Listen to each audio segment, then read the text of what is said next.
Bu kızın sevgisi deli edib məni salıb çöllərə.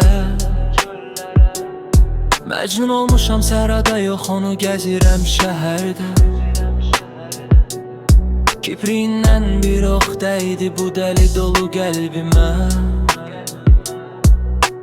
Necə deyim, dərdim var, dərmanı da səndə. Eşq dedikləri buymuş, sərxoş edir adamı. Ayılmaq olmur ki, bütün məst eləyir insanı.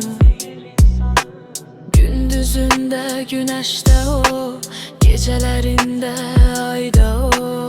Ağıl çaşıb nə düşünsün, ağıldan çıxmır ki o. Güneşin ışıkları düşür pəncərəmdən. Hava işıqlanır, yatmamışam hələ də mən. Tək düşündüyüm inan səhərəcən. Sənin xəyalındır, getmir gözlərimdən.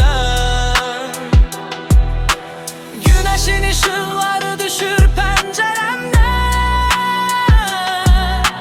Hava işıqlanır, yatmamışam hələ də mən.